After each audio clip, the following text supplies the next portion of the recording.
입니다. 에베소서 1장 1절입니다. 에베소서 1장 1절 말씀 찾으셨습니까? 우리 다 같이 일어나셔서 함께 한 목소리로 합도록 하도록 하겠습니다. 에베소서 1장 1절 말씀입니다. 합독합니다. 하나님의 뜻으로 말미암아 그리스도 예수의 사도된 바울은 에베소에 있는 성도들과 그리스도 예수 안에 있는 신실한 자들에게 편지하노니. 아멘. 자리에 앉으시길 바랍니다. 바로 나라는 제목으로 말씀 나누도록 하겠습니다. 우리가 지난주에 처음처럼이라는 제목으로 에베소서를 시작을 했습니다. 새해를 시작한 우리는 우리 마음 가운데 소망을 품고 그 소망을 가지고 한 해를 시작함을 우리가 같이 나누었고요. 특별히 이제 요한계시록의 그 에베소 교회에 대한 책망의 말씀을 바라보면서 말씀드렸지만 어떻게 보면 잃어버렸던 지난 한 해 아닙니까? 여러분들 어떻게 보냈는지 모르지만 그래도 여러분들 또 우리가 지내오지 않았습니까? 그래서 여러분들 정말 힘들게 어렵게 지내왔던 지난 한 해를 돌이켜 보면서 혹시라도 또 이 어려운 상황 속에서 우리의 신앙이 좀 해이해지고 게을러지고 나태해졌다면 또 에베소 교회가 첫 사랑과 첫 행위를 또 잃어버렸던 것처럼, 그럼에도 불구하고 그들을 향해서 또 권면의 말은 뭡니까? 여러분들 첫사랑과 첫 행위를 회복하고자 하는 것이 그들 향한 권면의 말씀이듯 우리에게도 동일하게 에베소서를 시작하면서 우리에게도 행여 나태해지고 게을러지고 더불어 또 행여라도 또 그 해이해졌던 우리의 신앙과 믿음이 처음처럼 첫사랑을 회복하고 첫 행위를 회복하는 것을 통해서 우리가 그렇게 또 한 해를 살아가야 할 것을 같이 나누었습니다. 물론 그 에베소서의 말씀을 통해서 우리가 같이 또 말씀을 계속해서 이제 나눌 텐데요. 우리가 그 에베소서의 처음 1장부터 3장은 그 그리스도의 복음에 대한 이야기, 그리스도에 대한 이야기, 하나님께서 어떻게 우리를 구원하실지에 대한 그 이야기를 통해서 시작하고요. 그리고 4장 넘어가면서 그 복음을 듣고 믿은 자로서의 삶의 모습이 어떻게 살아야 될지, 개인의 삶, 그리고 그 개인의 삶이 어디서 실현이 된다고 그랬어요? 가정에서 실현이 된다고 그랬잖아요. 그래서 아내와 그 남편과의 관계를 통해서, 부모와 자식의 관계를 통해서, 종과 주인의 관계를 통해서 그 복음을 믿는 자로서의 삶을 살아야 할 것을 이야기를 했습니다. 그럼에도 불구하고 어떻게 보면은 그렇게 살아야 되는데 그렇게 살지 못하는 우리가 또 그렇게 살기 위해서는 뭐 해야 된다고 그랬어요, 여러분들? 마귀와 대적하고 전신갑주를 입고 살아가야 된다라고. 에베소의 전체적인 내용은 그렇다라고 같이 말씀을 나누었습니다. 그리고 특별히 이제 에베소서는 무슨 글입니까? 편지글이라고 그랬잖아요. 그 바울이 그 로마의 감옥에 갇혀 있으면서 가택연금 상태에 있으면서 보내는 편지 글이라고 같이 말씀을 나눴는데요.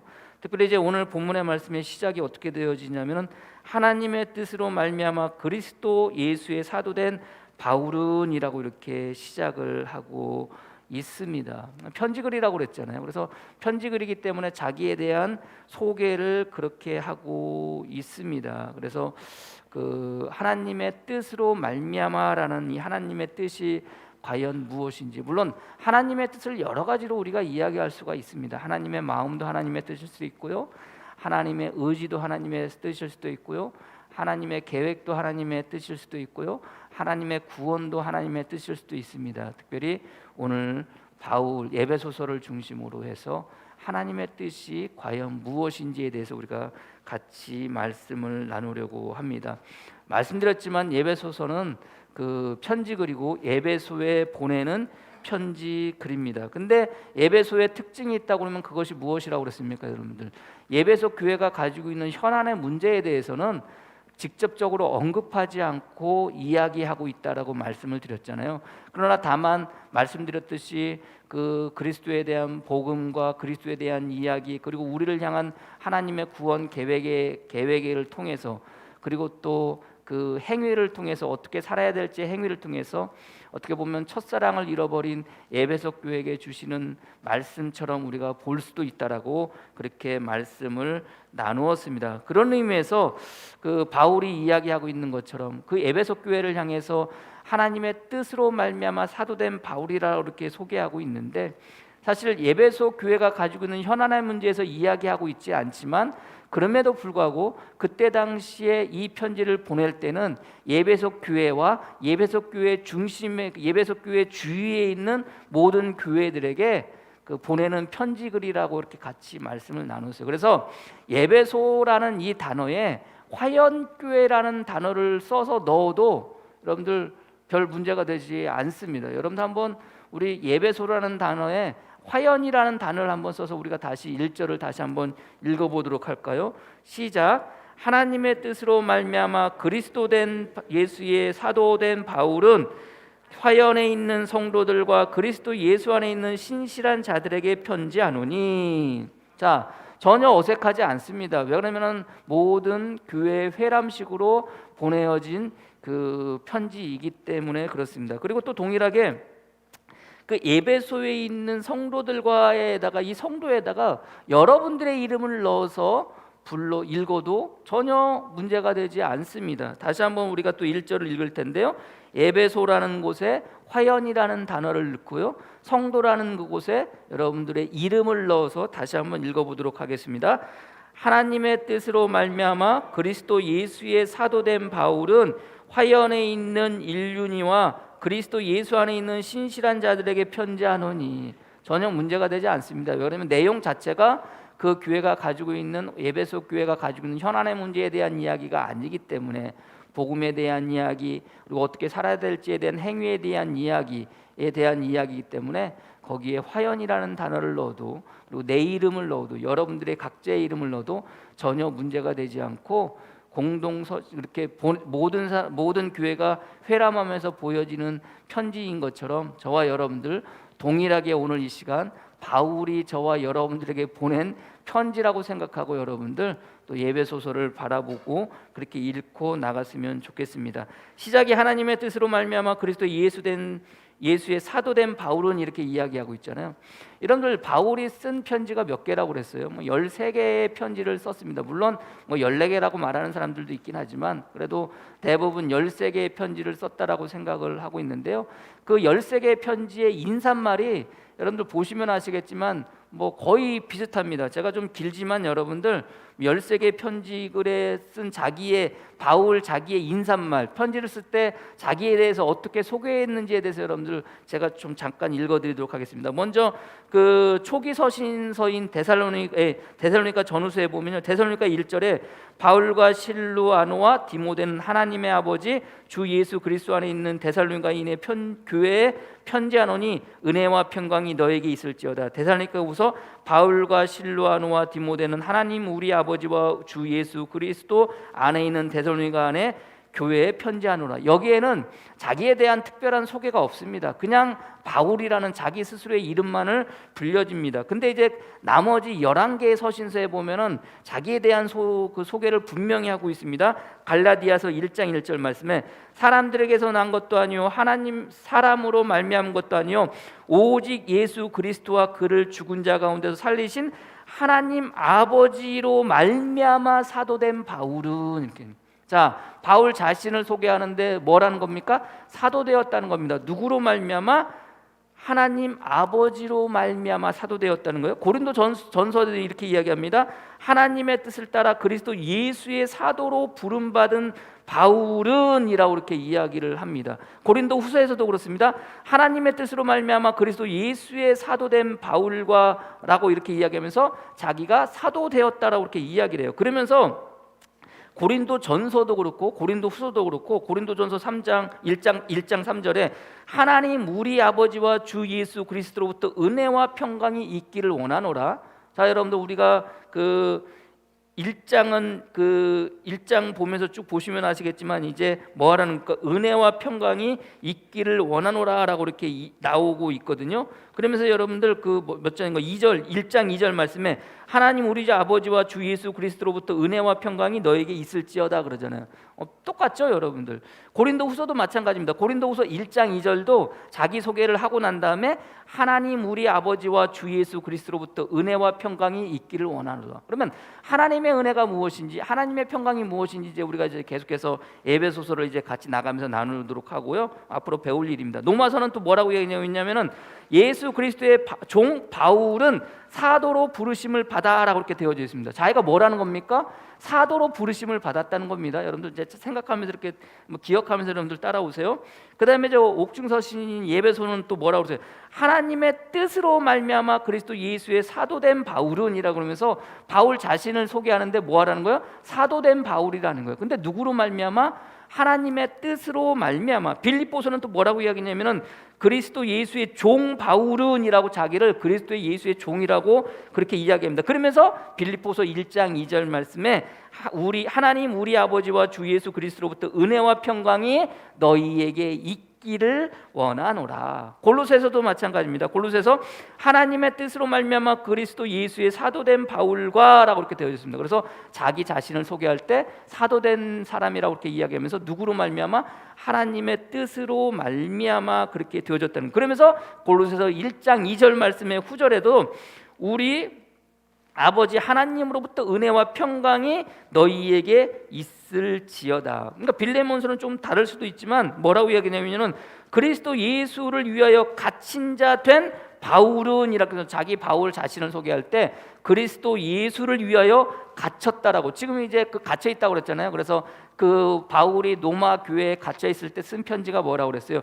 빌립보서, 에베소서, 골로새서, 빌레몬서라고 그랬잖아요. 그래서 네 개의 편지를 통해서 비슷한 부분이 또 있고, 뭐 나중에 이제 뭐 형제간의 사랑 그리고 사랑의 결정체에 대한 이야기가 이제 결국 이제 빌레몬서로 나오게 되고, 그 빌레몬서는 결국 그 골로새 교회 안에 있는 빌레몬에게 보내지는 편지인데, 그 빌레몬에게 보내지는 편지가 어떤 내용이라 그랬어요? 도망간 오네시모를 용서하고 심지어는 뭐 하는 거예요? 자기의 형제처럼 받아들여 달라고 바울이 그렇게 쓰는 거라고 그랬잖아요. 그래서 그 예배소서와 골로새서 그리고 복음을 들은 자로의 삶의 모습을 어떻게 살지에 대한 이야기가 결국은 도망간 그 오네시모, 도망간 종, 죽여 마땅한 그 종을 살리고 용서해주고 형제로서 받아들이는 것으로 이제 어떻게 보면 옥중서신의 결말에 이렇게 되어진다고 같이 말씀을 나눴습니다. 그리고 디모데전서도 마찬가지입니다. 뭐라면 우리 구주 하나님과 우리의 소망이신 그리스도 예수의 명령을 따라 그리스도 예수의 사도된 바울은 이렇게 되어져 있습니다. 자기가 사도라는 거예요. 물론 이제 사도에 대해서도 우리가 이제 같이 공부를 할 겁니다. 사도라는 거예요. 그러면서 예수의 명령을 따라 사도되었다는 거예요. 디모데후서 하나님의 뜻으로 말미암아 그리스도 예수 안에 있는 생명의 약속대로 그리스도 예수의 사도된 바울은, 그러니까 사도된 바울이 되었다는 게 뭐 때문에 되었다는 거? 하나님의 뜻으로 말미암아 되었다는 겁니다.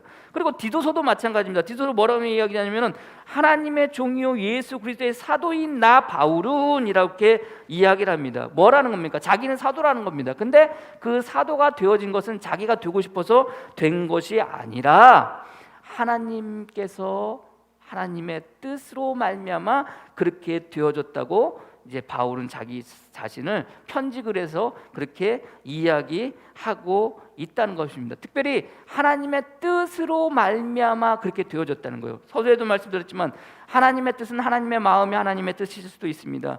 하나님의 계획이 하나님의 뜻일 수도 있습니다. 하나님의 생각이 하나님의 뜻일 수도 있습니다. 하나님의 말씀도 하나님의 뜻일 수도 있고요. 또 하나님의 그 인도하심이 하나님의 뜻일 수도 있고 하나님의 구원도 하나님의 뜻일 수 있습니다. 그러나 오늘 성경에서 말하는 하나님의 뜻이라는 것은 결국 무엇입니까?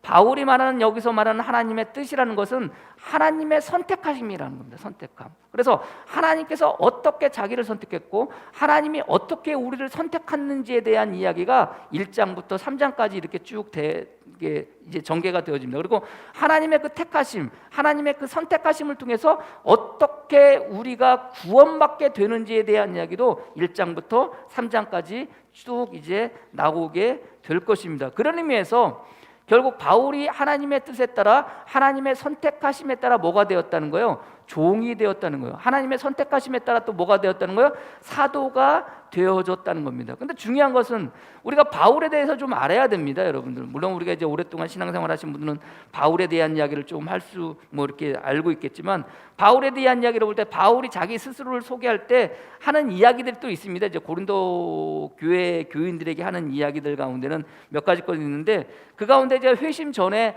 바울에 대한 이야기를 나누면은요, 특별히 이제 모세 율법에 굉장히 열심히 했던 사람입니다. 그리고 그때 당시에 장대 최고 유대 학자인 그 가말리아라는 사람에게서 제자로서 그 사람에게 모든 학문을 배웠던 사람 가운데 한 사람이 또 바울입니다. 그리고 매우 엄격하게 교육을 받았고요, 철저한 바리새인이었습니다. 철저한 바리새인이라는 것은 철저하게 율법을 지켜 행했다는 겁니다. 그리고 유대교를 아주 신적으로 신봉했던 사람 가운데 하나가 또 바울이었습니다. 그가 이제 회심 전에, 특별히 이제 회심 전에 그 바울이었던 사람이에요. 그래서 자기 스스로를 소개할 때 나는 유대인 중에 유대인이요, 나는 가말리아인의 문화생이요, 나는 바리새인 중에 바리새인이요, 그렇게 자기 스스로를 소개하기도 하거든요. 근데 중요한 것은, 그것보다도 더 중요한 것은 바울은 어떤 사람이었느냐. 원래 바울의 이름은 사울이었습니다. 사울과 바울은, 사울은 히브리식 이름이고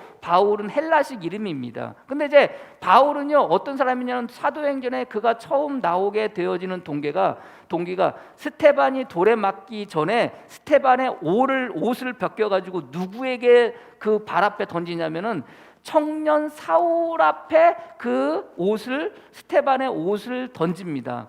벗겨가지고 던져요. 그리고 이제 스테반이 돌에 맞아 죽게 되거든요. 그러면 이제 사도행전에 그 바울이 등장하게 됩니다. 그래서 사도행전 7장 58절 말씀에 스테반을 성 밖으로 내치고 돌로 칠세 증인들이 옷을 벗어 사울이라는 청년의 발 앞에 두니라라고 이렇게 되어져 있습니다. 그러니까 결국은 어떻게 합니까? 스테반은 옷을 벗겨가지고 사울 앞에 두는 거예요. 바울 앞에 두는 거예요. 근데 바울이라고 이렇게 이야기할게요. 바울이 여러분들 얼마나 극악무도했는지 모릅니다. 특별히 사도행전 8장 3절 말씀에 바울이 교회를 잔멸할 새 각 집에 들어가 남녀를 끌어다가 옥에 넘기니라.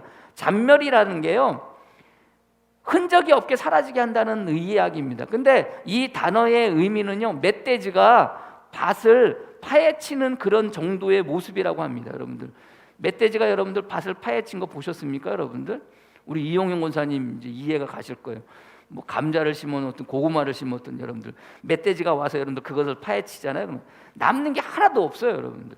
그렇게 되어지는 겁니다. 결국 바울이 기독교, 예수 믿는 사람들을 없애버리는데 어떻게 하겠다는 거예요? 멧돼지가 밭을 파헤쳐서 사라지게 하듯이, 없애게 하듯이 그렇게 없앤다는 겁니다. 그래서 사울이 교회를 잔멸할 새 각 집에 들어가 남녀를 끌어다가 옥에 넘겼다라고 성경은 이야기하고 있고요.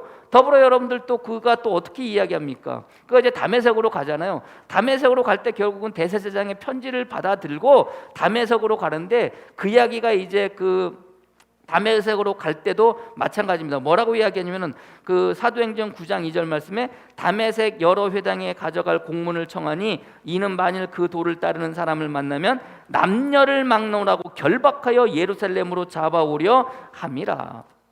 이게 사울의 원래의 모습이었습니다. 뭐 유대인 중에 유대인이요, 바리새인 중에 바리새인이요, 가말리아인의 문화생이요, 뭐 그거도 이기 전에 예수 믿는 사람들을 향한 실체의 모습이 잔멸하려고 했던, 엄청나게 여러분들 그 어떻게 보면 극악무도했던 사람이 사울의 모습이었고 사울의 실체였습니다. 그래서 사울의 실체에 대한 이야기를 할 때 여러분들 사울이 뭐 했다고 그래요? 교회를 박했다라고 성경은 이야기하고 있거든요. 그게 이제 그 사도행전 8장의 시작입니다. 스테반이 죽고 난 이후에 이제 결국은 그가 교회를 박해하는 부분들에 대해서 소제목으로 사도행전 8장 그 2절 앞에 위에 보면은 뭐라냐면은 교회를 박해하는 사도 바울이라고 이렇게 나와 있어요. 바울이 교회를 박해하다 아마 이렇게 나와 있을 겁니다. 그게 바울의 실체였습니다. 근데 중요한 것은 그런 바울을 주님께서 어떻게 하시는 겁니까? 하나님께서 어떻게 합니까? 선택하셨다는 겁니다. 근데 이 선택했다는 게 뭐예요? 자기가 무엇을 어떻게 해서 선택받은 게 아닙니다, 여러분들. 하나님께서 그럼에도 불구하고 그가 극악무도하고 어떻게 보면 그리스도인들을 잡아다가 남녀노소를 막론하고 남녀를 막론하고 여러분들 잔멸하려고 했던 그를 주님께서 뭐 하셨다는 거예요? 선택하셨다는 거예요. 근데 그게 뭐라는 겁니까? 그게 하나님의 뜻이라는 겁니다. 그래서 바울은 자기 스스로를 뭐라고 이렇게 얘기하냐면은 하나님께서 택함 받은 자라고 이렇게 이야기하고 있습니다. 그래서 로마서 1장 1절 말씀에 예수 그리스도의 종 바울은 사도로 부르심을 받아 하나님의 복음을 위하여 택정함을 입었나니라고 택함 받았다는 거예요, 여러분들. 자기의 모습이 어떤 모습인지 알잖아요. 기독교인들을 여러분들 예수 믿는 사람을 붙잡았다가 잔멸하려고 했던 사람인데 그럼에도 불구하고 뭐 했다는 거예요? 하나님께서 자기를 택했다는 거예요, 여러분들. 이게 여러분들 하나님의 은혜인 것을 여러분들이 믿으시기를 바랍니다. 그리고 그 하나님의 택함이라는 것은 얼마나 극적입니까, 여러분들? 정말로 예수님을 열심히 믿고 복음을 듣고 예수님을 열심히 믿었던 사람을 주님께서 택하셔가지고 복음 전도자로 세우신 것이 아니라 사도로 세우신 것이 아니라 예수님을 믿는 사람들을 붙잡아다가 죽이고 잔멸하려고 했던 그 바울을 주님께서 택하셨다는 거예요. 여러분들 이게 얼마나 극적입니까? 성경은요, 하나님께서 하나님의 사람을 선택하는 모든 과정들이 대부분 다 극적입니다, 여러분들. 아브라함을 선택할 때도 극적입니다, 여러분들. 아니 유대 전승에 의하면 여러분들 그 아브라함의 아버지가 여러분들 갈대아 우르에서 뭐 하던 사람입니까, 여러분들? 우상 만들어서 팔던 사람입니다. 그런데도 불구하고 하나님이라는 하자를 모르는 그때에 아브라함을 불러줘서 민족의 아버지가 되게 하고 하나님의 백성이 되게 그렇게 만들어 주셨습니다. 모세를 선택할 때도 여러분들 얼마나 극적입니까? 사람 죽이고 도망가서 광야에서 40년 동안 여러분들 양이단 치던 사람인데 그런 사람을 주님께서 선택하셔가지고 이스라엘 백성들을 구원해 내게 하십니다. 여호수아를 선택하셔서 여러분들 가나안 땅에 들어갈 때도 그렇습니다, 여러분들. 극적이에요. 여호수아가 여러분들 한번 정탐하고 돌아왔기 때문에 그 가나안 땅이라는 곳이 어떤 곳인지 알아요. 그래서 여러분들 여호수아 마음 가운데 뭐가 있어요? 두려움이 있는 거예요. 그 두려움 가운데 떨고 있을 때 주님께서 뭐래요? 두려워하지 말라는 겁니다. 그러니까 두려움 가운데 떨고 있는 여호수아를 선택하는 것 자체가 여러분들 어떻게 보면은 극적인 거 아닙니까? 하나님께서 기드온을 선택할 때도 두려워요. 지극히 작은 족속에, 지극히 작은 가문에, 지극히 작은 자였던 기드온을 자기 스스로 그렇게 이야기할 때 여러분들 하나님은 선택할 때 어떤 자를 선택하죠? 그런 자를 선택하신 거예요. 얼마나 극적입니까, 여러분들? 하나님의 사람은 다 그렇게 극적으로 선택이 되어졌습니다. 에스겔을 선택할 때도 마찬가지 아닙니까, 여러분들? 그 밖에서 죽으라고 일하고 있는, 노역하고 있는 그 에스겔을 향해서 주님께서 부르시고 세우시고 선택하시는 거 아닙니까, 여러분들? 하나님의 선택하시면 바로 그렇게 극적으로 선택하시는 겁니다. 근데 중요한 것은 그게 뭐라는 겁니까? 하나님의 뜻이라고 이렇게 이야기하고 있다는 겁니다. 동일하게 저와 여러분들도 그렇게 우리 주님께서 선택하셨음을 여러분들이 믿으시기를 바랍니다. 그래서 바울은 편지에서 우리를 향한, 저와 여러분들 향한, 편지를 읽는 그 사람들을 향한 그 이야기를 뭐라고 이야기하고 있느냐? 디도서 1장 1절 말씀에 하나님의 종 예수 그리스도의 사도인 나 바울이 사도된 것은 하나님이 택하신 자들의 믿음과 경건함에 속한 진리의 지식과 의뢰. 뭐라는 겁니까? 하나님이 택하신 자들이라고 이렇게 이야기했어요. 누가? 저와 여러분들이. 누가? 바울의 편지를 읽는 그 사람들이. 그러니까 저와 여러분들도 결국 뭐랍니까? 하나님께서 바울을 극적으로 선택하셨듯이 저와 여러분들도 하나님께서 그렇게 극적으로 선택하셨음을 여러분들이 믿으시기를 바랍니다. 그래서 바울은 데살로니가서 1장 4절 말씀에 하나님의 사랑하심을 받은 형제들아 너희를 택하심을 아노라. 야, 너희는 택했다는 거예요. 하나님께서 너희를 택하셨다는 겁니다. 저는 여러분 마음 가운데 항상 가지고 살아가야 될 마음이 있다면, 아 그래, 수많은 사람 가운데 주님께서 나를 택하셨구나, 하나님께서 나를 택하셨구나, 나는 택함을 받은 자이구나 라는 그런 마음을 가지고 살아갈 수 있는 여러분이 되어지기를 소망합니다.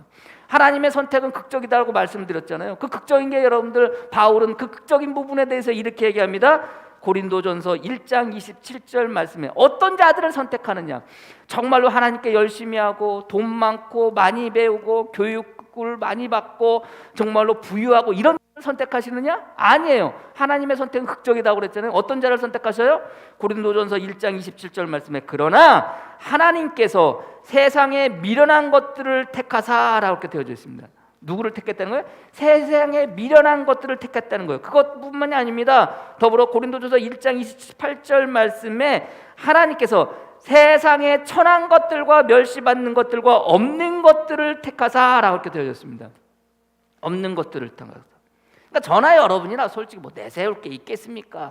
드러내고 싶은 게 있겠습니까? 그렇다고 우리가 뭘 잘한 게 있습니까? 그렇다고 우리가 남들만큼 뭐 가진 게 있겠습니까, 여러분들? 그런데도 어떻게 보면 세상이 우리를 바라보는 모습은 천할 수도 있고 세상이 우리를 바라보는 모습은 비천할 수도 있는 거 아닙니까? 그러나 그런 저와 여러분들 우리 주님은 뭐 하셨다는 거예요? 택하셨다는 거예요. 그런 자들 중에서 저와 여러분들 택하셨음을 여러분들이 믿으시기를 주님의 이름으로 간절히 축원합니다. 야고보도 동일하게 이야기합니다. 야고보서 2장 5절 말씀에 내 사랑하는 형제들아 들을지어다 하나님이 세상에서 가난한 자를 택하사라고 이렇게 되어져 있습니다. 가난한 자를 택했다는 거예요. 그래서 믿음으로 부유하게 하신다라고 야고보도 이야기하고 있는 것처럼 저와 여러분들 극적인 상황 속에서 여러분들 택함을 받았다는 것을 여러분들이 믿으시기를 바랍니다. 근데 중요한 것은 이 정도 가지고 극적이다고 말할 수 없어요, 여러분들. 이거보다 더 큰 극적인 것은 무엇입니까? 우리가 요한계시록을 같이 나누면서 여러분들 이야기했잖아요. 극적인 게 뭐라고 그랬어요, 여러분들? 바울도 그 극적인 것, 정말로 이거보다 더 큰 극적인 것을 뭐라고 이야기하거든요. 원래 우리가 언제 우리 주님께서 저와 여러분들 선택하셔요? 연약할 때. 언제 저와 여러분들 선택하셔요? 죄인이었을 때. 그것으로 끝나지 않습니다. 또 언제 저와 여러분들 선택하셔요? 원수 되었을 때. 우리가 주님과 원수 되었을 그때 우리 주님께서 저와 여러분들을 택하셨음을 여러분들이 믿으시기를 주님의 이름으로 간절히 축복합니다. 근데 택하셨는데 이거보다 더 극적인 건 또 무엇인지 아십니까, 여러분들? 언제 택했다는 거예요?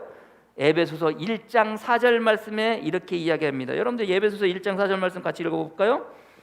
시작. 곧 창세전에 그리스도 안에서 우리를 택하사. 언제 전에? 창세 전에. 하나님께서 천지를 창조하시기 이전에 누구를 선택하셨다는 거예요? 저와 여러분들을 선택하셨다. 여러분들은 그런 존재예요, 여러분. 예? 그런 존재입니다. 내 생각으로는 엄마 아빠가 만나서 여러분들 엄마 아빠를 통해서 내가 이 땅 가운데 태어난 것 같지만, 그래서 내가 존재하는 것 같지만 성경 그렇게 말하지 않아요. 뭐라는 거예요? 창세 전에 이미 여러분들을 선택하셨다라고 성경은 말씀하고 계시다는 것을 여러분들이 믿으시기를 바랍니다. 근데 우리는 어떤 생각을 해요?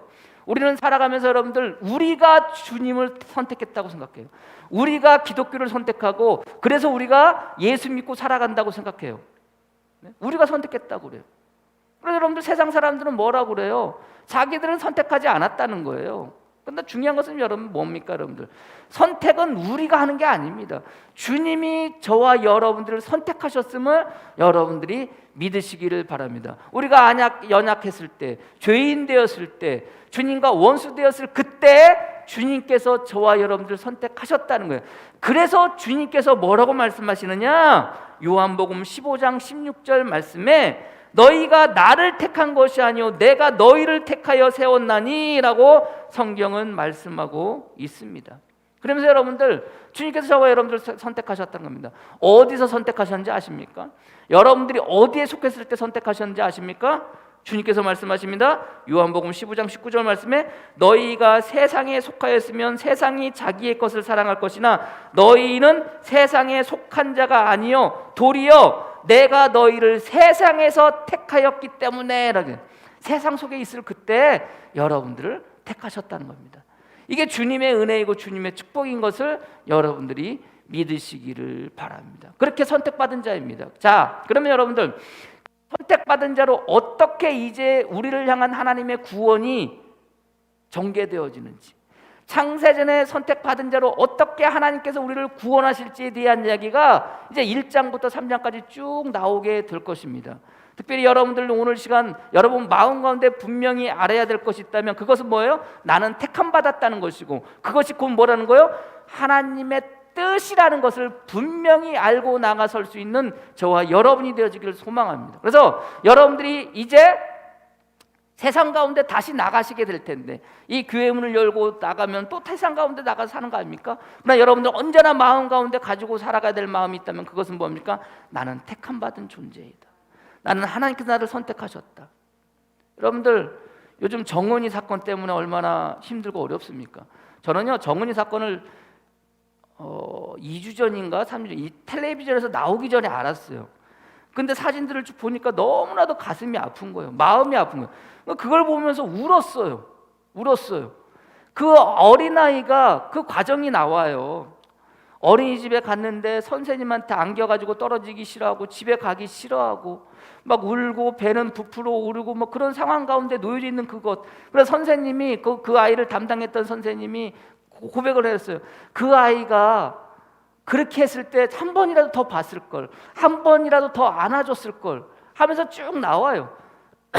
의사가 여러분들 경찰에 불러서 여러분들 그 아이가 그런 상황인 것을 이야기하고 신고했음에도 불구하고 다시 돌아가고, 어린이집 교사가 여러분들 그렇게 보고 그거에 대해서 이야기했음에도 불구하고 신고했음에도 불구하고 다시 돌려 보내고, 뭐 2번인가요? 3번인가요? 그렇게 했다고 그래요. 3번인가 4번인가 그렇게 했다잖아요. 근데 제가 어디에서 마음을 보고 정말 아파서 울었냐면은 마지막에 그 글에 대한 이야기를 하면서 맨 마지막에 사진을 하나 올려놨는데요, 아이가 시퍼렇게 먹는 모습을 그대로 올려놓은 거예요. 그 모습을 바라보면서 야, 이 아이가 얼마나 힘들었을까. 말도 제대로 못했을 거 아닙니까? 어리니까. 그렇잖아요. 이 아이가 얼마나 힘들고 얼마나 아프고 얼마나 고통스러웠으면 그 어린이집 교사한테 안겨가지고 떨어지기 싫어했을까. 사람만 보면 그렇게 했을까. 그런 생각을 하면서 봤어요. 그리고 난 다음에 여러분들 지난주에 난리가 난 거예요. 제 아는 친구가, 캐나다에 있는 친구가 올려놨어요. 페이스북에다가.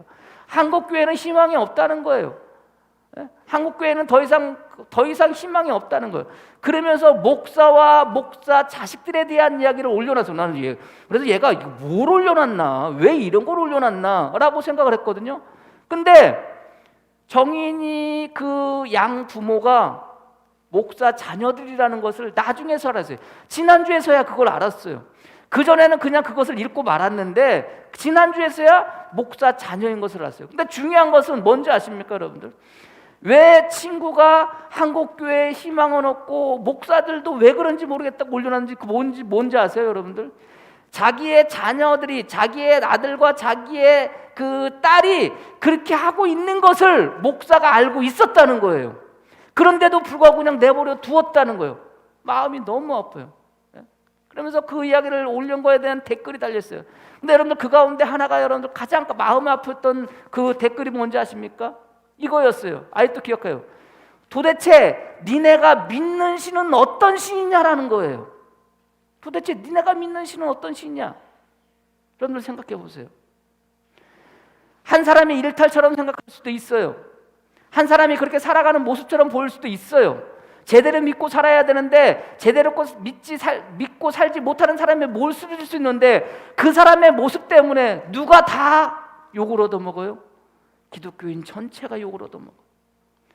그것으로 끝나면 차라리 괜찮아요. 차라리 내가 욕 얻어먹으면 괜찮아요. 근데 중요한 것은 내가 믿는 그 신, 우리 하나님이 욕을 얻어먹는 거예요. 도대체 니네가 믿는 신은 어떤 신이냐는 거예요. 거기에 어마어마한 욕들이 달렸어요. 여러분들, 우리가 예수 믿고 살아가잖아요. 택함 받은 자로 살아가잖아요. 그럼 그 택함 받은 자로 살아가는 삶의 모습이 어때야 되겠어요? 그렇지 않습니까, 여러분들? 어떻게 살아가야 되겠어요? 적어도 택함 받았다는 것은 세상과는 다르다는 거예요. 주님께서 세상에서 우리를 선택하셨듯이, 그리고 그렇게 살게 하셨듯이 우리는 세상에서 선택받은 자로 우리가 이 땅 가운데 어떻게 살아가야 될지, 물론 그 부분에 대해서 우리가 더 자세하게 나누겠지만, 그 이전에 그 택함 받은 자는 어떻게 택함 받았고 그 택함 받은 은혜가 무엇인지 우리가 같이 또 말씀을 나누면서 공부해 나갔겠지만, 특별히 여러분들 마음 가운데 나는 택함 받았구나, 연약할 때, 죄인이었을 때, 원수되었을 때 택하셨구나, 그리고 나를 살리셨구나, 나에게 생명 주셨구나, 나에게 영원한 생명을 주셨구나, 나에게 천국을 양속하셨구나, 그거 주시기 위해서 택하셨구나. 여러분들 이 마음을 가지고 세상에 나가서 세상에서 선택하셨기에 그 세상과는 다른, 세상과는 구별된 삶을 살아갈 수 있는 저와 여러분이 되어지기를 소망합니다. 여러분 마음 가운데 여전히 오늘 성경 설교의 제목처럼 바로 나, 주님께서 누구를 선택하셨어요? 바로 나. 제가 여러분들에게 묻겠습니다. 주님께서 누구를 선택하셨어요? 이렇게 물어보시면 여러분들 뭐라고 대답하셔야 돼요? 바로 나! 그렇게 대답할 수 있는 여러분이 되길 소망합니다. 한번 해보겠습니다. 주님께서 누구를 선택하셨습니까? 그래요, 여러분들 선택하셨어요. 여러분들 선택하신 것이 하나님의 뜻임을 여러분들이 믿으십니까? 뜻이에요. 여러분들 예배소서의 중요한 주제 가운데 하나가 하나님의 선택이에요. 하나님의 택하심이에요. 그 하나님의 택하심이 어떻게 우리로 하여금 살게 하는지에 대해서 이야기하고 같이 우리가 공부하게 될 것입니다. 특별히 택함 받은 자로. 세상 누가 뭐라 그래도 여전히 세상은 우리를 향해서 욕하고, 세상은 우리를 향해서 손가락질하고, 세상은 우리를 향해서 핍박하지만 그래도 여러분들 나는 택함 받은 자로 이 땅 가운데 그렇게 살아가시는 저와 여러분이 되어지기를 주님의 이름으로 간절히 축복합니다. 기도하겠습니다. 주님께서 누구를 선택하셨습니까? 바로 나입니다. 그렇게 고백할 수 있는 자들 되어지게 하여 주시옵소서. 우리가 주님을 선택한 것이 아니라 우리가 세상 가운데 있을 그때 세상에서 우리 주님께서 선택하셨음을 믿고 나가게 하여 주시옵소서. 이제 세상에 속한 자가 아니라 세상에서 구별된 자로 설 수 있게 하여 주시옵소서. 그들과 똑같은 생각과 똑같은 마음과 똑같은 행위로 살아가는 삶의 모습이 아니라 선택받은 자로 그렇게 살아갈 수 있게 주님께서 역사하여 주시옵소서. 기독교인들을 그렇게 박해했던 바울을 극적으로 선택하셔서 오히려 예수 그리스도를 전하는 자로 바로 세워 주셨던 것처럼 하나님, 저와 여러분들 세상 가운데 그렇게 선택하셔서 그렇게 세워 주셨음을 믿고 살아갑니다. 주님 역사하시고 함께하여 주시어서 나를 통해서, 나의 말을 통해서, 나의 행위를 통해서 주님께서 선택받은 자로 살아갈 수 있도록 이끌어 주시고 인도하여 주시옵소서. 그것이 하나님의 뜻임을 깨닫게 하여 주시옵소서. 확신케 하여 주시옵소서.